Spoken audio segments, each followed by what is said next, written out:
Dumas बीच, गुजरात का वो समंदर का किनारा जिसे हिंदुस्तान के सबसे हॉन्टेड जगहों में से एक गिना जाता है।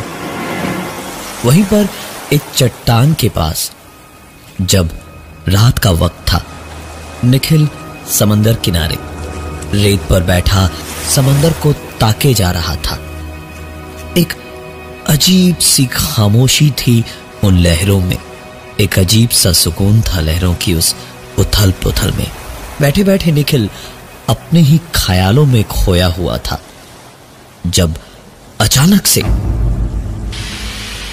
एक लकीर से निखिल के चारों ओर एक गोला जैसे कुछ बनाने लगी। ध्यान से देखा तो निखिल ने पाया कि जैसे कोई पैरों से उसके चारों ओर रेत पर एक गोला बना रहा था, लेकिन दिखाई कोई नहीं दे रहा था। निखिल आंखें फाड़े उस लकीर को बनते हुए देखता रहा और फिर जब पूरा एक गोला चारों ओर बन गया तो जो भी था वो टहलता हुआ पानी की ओर चला गया। दिखाई तो कोई नहीं दिया, लेकिन एक के बाद एक बनते पैरों के निशानों से निखिल इतना तो समझ ही गया था कि ये क्या हो सकता है। निखिल कुछ देर तक तो बस उसे देखता ही रह गया और फिर पता नहीं क्या सोचा कि निखिल उठा और एक के बाद एक कदमों के निशानों पर अपना पैर रखता हुआ पानी की ओर चल पड़ा और कुछ ही देर में लहरें पैरों को छूने लगी। जैसे ही पैरों को लहरें छूने लगी तो निखिल ने एक नजर फिर से समंदर पर दौड़ाई और एक गहरी सांस लेकर वापस आने को पीछे पलटा ही था जब मुड़ते ही निखिल एक पल को ऐसा ठटका कि वो हिल भी नहीं पाया, क्योंकि उसके ठीक पीछे एक औरत खड़ी थी जिसने निखिल के पलटते ही उसको दोनों हाथों से सीने पर एक जोरदार धक्का मारा और निखिल उस उथले पानी में गिर गया। पानी गहरा नहीं था, लेकिन निखिल गिरा अपनी कोहनियों के बल पर था और इसलिए कंधे और कोहनियों पर झटका बड़ी तेज लगा था उसे। झटके से उठे दर्द में निखिल कराहता हुआ उठा तो उसने देखा कि वो कमरे में अपने नींद में अपने बिस्तर से नीचे कारपेट पर गिरा था। घड़ी पर नजर डाली तो तकरीबन 1:30 बज रहे थे। निखिल अपने होटल के रूम में ही था। उसने सोचा कि क्यों ना थोड़ा बीच पर घूम ही लिया जाए और निखिल हाथ मुंह धोकर चल पड़ा उस सुनसान बीच की ओर। होटल से निकल के निखिल बाहर पहुंचा और समंदर की ओर जाने लगा। रास्ते में जाते हुए निखिल को कुछ दूरी पर चट्टानों की जरा सी ऊंची दीवार पर एक लड़की स्ट्रीट लैंप की रोशनी में कूदती फांदती दिखाई दी। वो ऐसी जगह थी जहां से खड़े होकर कोई चीखे तो पहाड़ों की तरह आवाज गूंजती है। निखिल ने उसे देखा और खुद भी थोड़ी सी दूरी पर जाकर किनारे खड़े होकर समंदर की ओर खड़े होकर चिल्लाया, मेरा नाम निखिल है, मेरा नाम निखिल है। और निखिल की आवाज के गूंजते ही वो लड़की तुरंत चट्टानों से नीचे कूदकर रेत की तरफ कहीं चट्टानों में जाकर निखिल से बचती हुई छुप गई। निखिल ने जैसे ही उसे भागकर छुपते हुए देखा तो निखिल भी उसके पीछे पीछे दौड़ा और चट्टानों के बीच पहुंचते ही निखिल को वो लड़की कहीं दिखाई नहीं दी, लेकिन एक फोन बजता हुआ कहीं दूर सुनाई जरूर दिया। आवाज का पीछा करके निखिल ने उस फोन को ढूंढा और जब रिसीव किया तो एक आवाज ने उधर से कहा, तुम जिसे ढूंढ रहे हो ना निखिल बाबू, वो मर चुकी है। निखिल तो ये सुनकर कुछ समझ ही नहीं पाया कि ये सब हो क्या रहा था। वो पलटकर फोन पर कुछ कहता, इससे पहले ही निखिल के कंधे पर किसी ने पीछे से हाथ रखा। निखिल फोन कानों से हटाकर पलटा ही था जब उसे डर के मारे लगा जैसे उसकी रीढ़ की हड्डी के ऊपर धीमे धीमे बर्फ की एक परत जमती जा रही थी, क्योंकि पलटते ही अपनी आंखों के सामने निखिल को वही औरत दोबारा दिखाई दी। और दोबारा एक बार फिर से उस औरत ने निखिल को एक ऐसा जोर का धक्का दिया कि निखिल उन्हीं चट्टानों पर नीचे सर के बल जोर से गिरा और बेहद बुरी तरह से सर में चोट आई उसके, जिससे निखिल तुरंत वहीं के वहीं बेहोश हो गया। सवेरे जब निखिल की आंख खोली तो वो बीच पर नहीं अपने कमरे में था। निखिल ने उठते ही इधर उधर देखा तो अपना कमरा देखकर थोड़ा घबराया, लेकिन फिर सोचा जरूर कोई भला आदमी उसे यहां तक छोड़ गया होगा।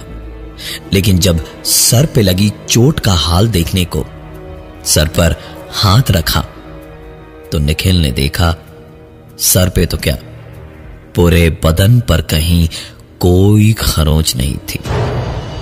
निखिल ने तुरंत रिसेप्शन पर फोन लगाया और फोन उठते ही पूछा, मैं 307 से बोल रहा हूं, मुझे रूम तक कौन छोड़ के गया? कोई मैसेज या कोई कार्ड छोड़ा है क्या उसने अपना? जो जवाब अपने इस सवाल के बदले निखिल को मिला, उसने निखिल की नींद, बेहोशी सब उड़ा के रख दिए। रिसेप्शन पर बैठे आदमी ने कहा, सर आप तो रूम में ही थे, आप तो बाहर ही नहीं आए। निखिल को लगा कि शायद वो लोग पहचान नहीं पा रहे थे और कोई और समझ रहे हैं उसे। थोड़ा चिढ़ा जरूर, लेकिन फिर भी बिना कुछ बोले सीधे नीचे पहुंचा रिसेप्शन पर और दोबारा पूछा कि उसे कौन छोड़कर गया था होटल तक रात में। तो उस आदमी ने दोबारा कहा, सर आप तो जब से आए हैं तब से रूम में ही हैं, आपने ही तो डिस्टर्ब ना करने को कहा था, इसलिए हम में से कोई सफाई वगैरह या हाउसकीपिंग के लिए भी आपके कमरे में नहीं गया। निखिल को अब इतना ज्यादा झूठ सुनकर गुस्सा बहुत तेज आया और उसने दांत पीसते हुए कहा, ठीक है, यहां दरवाजे के कैमरा की फुटेज दिखाओ मुझे, निकला तो यहीं सोऊंगा ना मैं। निखिल की जिद पर उसे फुटेजेस दिखाई गई तो निखिल और भी ज्यादा परेशान हो गया, क्योंकि फुटेज में निखिल होटल के अंदर आता हुआ तो दिखाई दे रहा था, लेकिन बाहर एक बार भी नहीं निकला था। निखिल वापस अपने कमरे में गया, हाथ मुंह धोया और सोचा कि भाड़ में जाए सब कुछ, मैं तो जाऊंगा ही बीच पर, देखूं क्या होता है। और निखिल निकल पड़ा बीच पर। उधर जाते ही छुप गई और उसे ढूंढते हुए जब निखिल को उसका बजता हुआ फोन सुनाई दिया तो अचानक जैसे आसपास कई सारे लोग, भयंकर एक भीड़ सी होने लग गई। निखिल को धीरे धीरे घुटन होने लगी और जहां सिर्फ एक फोन बजने की आवाज होनी चाहिए थी, वहीं आसपास चारों ओर से सिर्फ वही रिंगटोन ऐसे बज रही थी जैसे हजारों लोगों के हाथ में बस वही एक फोन बज रहा था।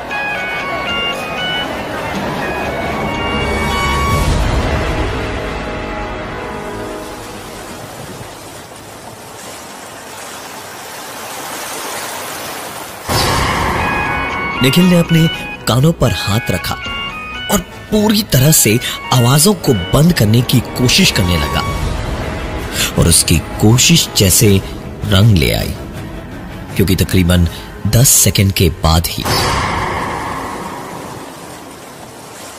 सारी आवाजें बंद हो गई और सिर्फ लहरों की ही आवाजें सुनाई देने लगी। निखिल ने देखा कि वो दुमस बीच पे ही अभी भी बैठा था और आसपास कोई नहीं था। बस चारों ओर हवा में एक अजीब सी महक थी।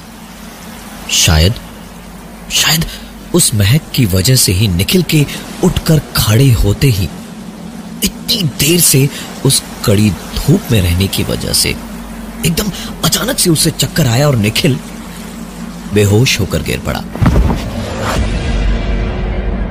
निखिल बेहोशी में भी महसूस कर पा रहा था कि कितनी कड़ी धूप में वो कितनी देर से पड़ा था। जब किसी भले इंसान ने उसके चेहरे पर ठंडे पानी के छींटे मारे और उसे बेहोशी से जगाया। निखिल उठा और वापस अपने होटल के कमरे की ओर उस तस्वीर को देखता ही रह गया। पता नहीं दिमाग में क्या चल रहा था। शायद साबित करो। निखिल तो सही ही बोल रहा था। वो सीधे चल पड़ा पुलिस स्टेशन की ओर और वहां पहुंचते पहुंचते कैसा निखिल ने जाकर इंस्पेक्टर को अपनी बात बताई तो उन्होंने साफ साफ पूछा, तुमको कैसे पता लड़की मर चुकी है? हम उसे 2 महीने से ढूंढ रहे हैं, हमें तो कोई ऐसा सुराग मिला नहीं। निखिल ने अपने उसी घबराए बदहवास से हाल में उन्हें जवाब दिया, मैंने उसकी आत्मा को देखा है जो बीच पर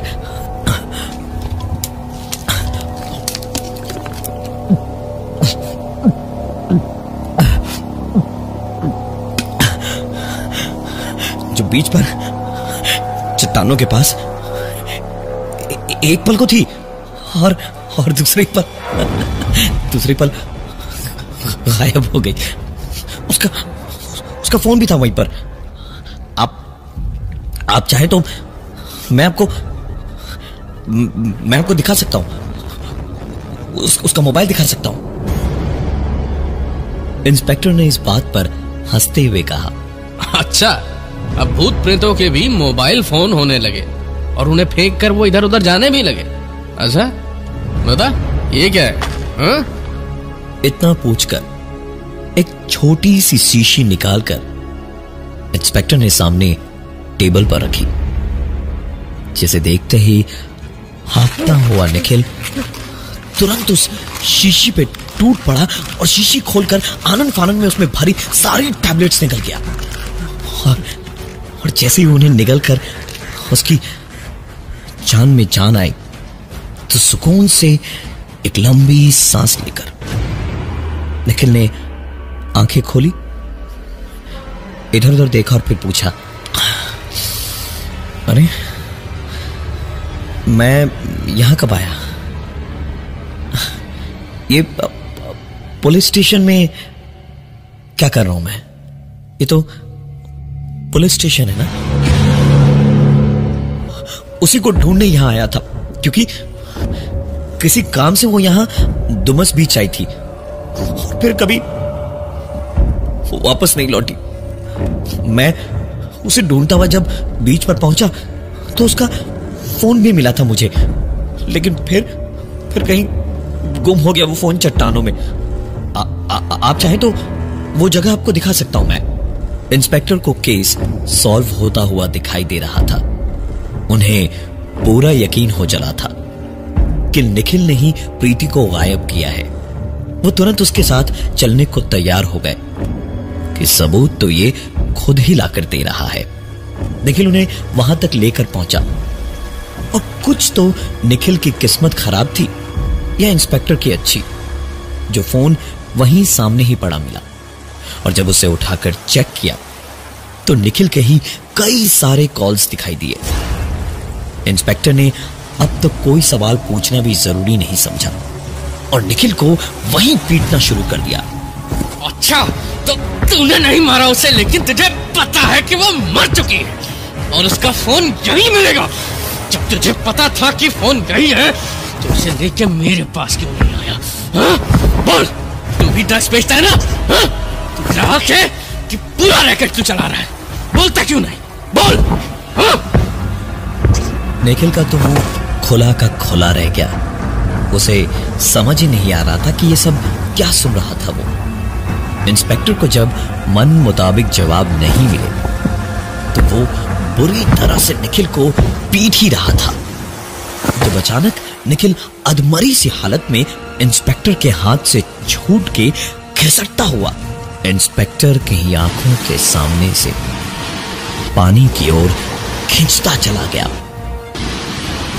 निखिल चीख भी नहीं पा रहा था। उसकी आंखों में अजीब सी बेहोशी सी छाई हुई थी। बस वो हाथ पैर मारे जा रहा था, लेकिन कोई फायदा नहीं हुआ। इंस्पेक्टर और उसके साथ के कांस्टेबल्स को अपनी आंखों पर यकीन नहीं हो रहा था, क्योंकि उनकी आंखों के सामने निखिल को पैरों से पकड़कर कोई घसीट तो रहा था समंदर की ओर, लेकिन दिखाई नहीं दे रहा था। निखिल आखिरकार पानी तक पहुंचा और थोड़ी देर तक पानी के अंदर ही रहा, जब इंस्पेक्टर के इशारे पर एक कांस्टेबल दौड़ कर गया और निखिल को पानी से निकाल कर लाया। निखिल को बेहोशी से जगाया तो निखिल ने हाँफते हुए बताया, सर, दमन बॉर्डर के पास एक आदमी है, रंजी, उसी का रैकेट है ये पूरा। कई बड़े बड़े लोग हैं और कई बड़े बड़े मर्डर केसेस सुलझ जाएंगे अगर उसे पकड़ा तो। निखिल की बात सुनकर इंस्पेक्टर ने उससे पूछा, पर ये तुझे कैसे पता? हाँ? बेहोश होने से पहले पहले निखिल ने बताया, मैं हमेशा ही नशे में था, इसलिए समझ नहीं पाया, लेकिन प्रीति ने बताने की बहुत कोशिश की, पर आज जाकर मुझे समझ आया। निखिल की बात सुनकर ही पुलिस ने दमन से रंजीत को पकड़ा और सचमुच कई सारी गुत्थियां सुलझ गई।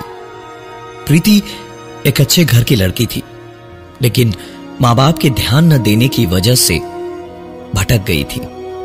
निखिल से प्यार हुआ तो उसे खो न दे, इस डर से उसे कुछ बताया नहीं, लेकिन जब शादी के सपने देखकर इस दुनिया को छोड़ने की कोशिश की तो वो मार दी गई। आज भी कई लोगों का कहना है कि एक पागल लड़का डुमस बीच पर घूमता रहता है, रात को या कभी भी दिन में, बस हवा में अपने आप से बातें करता फिरता है। प्रीति, मैं पागल हूं क्या? तुम्हें छोड़कर कहीं नहीं जाऊंगा। मुझे मालूम है कि तुम मेरे आस पास कहीं हो, मैं बस यहीं रहूंगा, तुम्हारे पास, तुम्हारे एकदम नजदीक। ये पागल इंसान यानी कि निखिल रात को डुमस के बीच पर कहीं भी रेत पर सो जाता है, पर सवेरे वहीं उसके चारों ओर एक गोला बना हुआ रहता है। शायद इतनी चाहत और इतने प्यार से वो गोला बनाया जाता है, इसलिए आज तक डुमस बीच पर रहने वाली सैकड़ों दूसरी आत्माएं जो है वो निखिल का कुछ नहीं बिगाड़ सकती, क्योंकि निखिल के अलावा रात को वहां जाने वाला शायद ही कोई और है, शायद ही कोई और है।